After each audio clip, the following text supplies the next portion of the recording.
வணக்கம் மக்களே, welcome to beginners life style. இன்னைக்கு நம்ம பிகினர்ஸ் லைஃப் ஸ்டைலில் எப்படி இந்தியன் ஸ்டைலில் மக்ரோனி பண்ணலான்னு பார்த்துடலாம் வாங்க.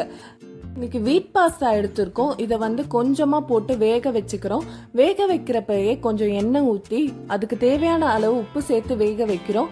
இப்போ ஒரு கடாயில் ஒரு 2-3 ஸ்பூன் எண்ணெய் விட்டுக்கோங்க. எண்ணெய் விட்டு ஒரு மீடியம் சைஸ் வெங்காயம் சின்ன சின்னதாக கட் பண்ணிவிட்டு உப்பு சேர்த்து நல்லா வதக்கிக்கோங்க. இது நல்லா வதங்கணும்.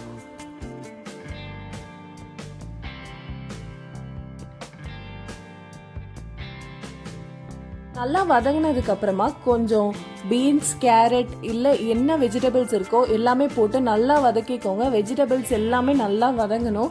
அதோட ஃப்ளேவர் தான் இந்த பாஸ்தாக்கு இப்போ ஃப்ளேவரே தரப்போகுது. அதனால் நல்லா வதக்கிக்கோங்க. இப்போ பார்த்தீங்கன்னா நல்லா வதங்கிடுச்சு. நல்லா வதங்கினதுக்கு அப்புறமா இஞ்சி பூண்டு விழுது சேர்த்துக்கிறோம். இதில் 1 டீஸ்பூன் இஞ்சி பூண்டு விழுது போதும். அது சேர்த்து நல்லா வதக்கிக்கோங்க பச்சை வாசனை போகிற அளவுக்கு. இஞ்சி பூண்டு பேஸ்ட் வதங்கினதுக்கு அப்புறமா சைஸ் தக்காளியை சின்ன சின்னதாக கட் பண்ணி சேர்த்து நல்லா வதக்கிக்கலாம். இப்போ வெங்காயம், தக்காளி எல்லா வெஜிடபிள்ஸும் சேர்ந்து நல்லா வதங்கணும். இப்போ நல்லா வதங்கிடுச்சு பாருங்கள். இப்போ இந்த வெங்காயம், தக்காளி, இந்த வெஜிடபிள்ஸ்லாம் நல்லா வேகணும். அதுக்காக கொஞ்சமாக தண்ணி ஊற்றிக்கலாம். நான் ஒரு சின்ன டம்ளர் அளவுக்கு தண்ணி ஊற்றிருக்கேன்.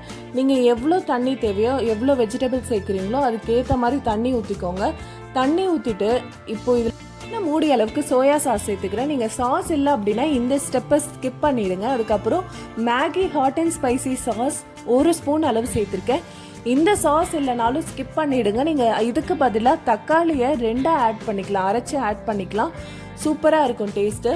இதில் நம்ம மேகி மசாலா தான் மெயினாக ஆட் பண்ணுறோம். தனியாக மேகி விற்கும். கண்டிப்பாக இது ட்ரை பண்ணுங்கள். சூப்பராக வரும் டேஸ்ட்டு. இப்போ இதில் கொஞ்சமாக ரொம்ப கம்மியாக ஒரு சிட்டிகை மட்டும் மிளகாய்த்தூள் போட்டுக்கலாம். அந்த டேஸ்ட்டுக்காக மிக்ஸ் பண்ணிக்கோங்க. நல்லா உப்பு எல்லாமே சேர்த்து நல்லா மிக்ஸ் பண்ணி அது நல்லா கொதிக்கணும், ஓரளவுக்கு சுண்டணும். இப்போ பாஸ்தா நல்லா வெந்து வந்துருச்சு. இதில் கொஞ்சமாக நம்ம எண்ணெய் சேர்த்து அதை நல்லா மிக்ஸ் பண்ணிக்கலாம். இப்போ பாருங்கள் நல்லா சுண்டி இருக்குது. இப்போ இந்த டைமில் நீங்கள் பாஸ்தா சேர்த்துக்கோங்க.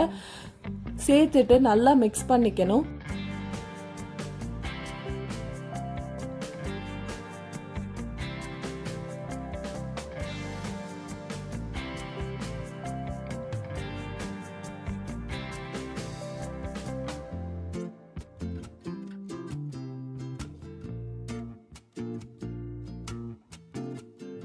இந்த சாஸஸ் இல்லைனாலுமே பண்ணலாம். நான் சாஸ் வச்சு எப்படி பண்ணுறதுன்னு சொல்லியிருக்கேன். சாஸ் இல்லைன்னா அதோட ஆல்டர்னேட்டிவ்ஸும் சொல்லியிருக்கேன். நீங்கள் எப்படி ட்ரை பண்ணாலுமே சூப்பராக இருக்கும். இப்போ இதில் இறக்கிறதுக்கு முன்னாடி நல்லா பெப்பர் தூள்லாம் போட்டு நல்லா மிக்ஸ் பண்ணி இறக்கிடலாம். இது வீட் பாஸ்தான்றதுனால கொஞ்சம் கொஞ்சமாக உடஞ்சி வந்திருக்கு. இந்த பிராண்ட் கொஞ்சம் உடஞ்சி வருது. நீங்கள் வேறு எந்த பிராண்ட் யூஸ் பண்ணாலும் சரி, அது வேகிறதுக்கான டைம் கொடுத்து கரெக்டாக அதுக்கேற்ற மாதிரி செய்யுங்க. Pasta ready. இந்த மாதிரி ஈஸியான நிறைய ரெசிபீஸ்க்கு நம்ம சேனலை சப்ஸ்கிரைப் பண்ணுங்கள்.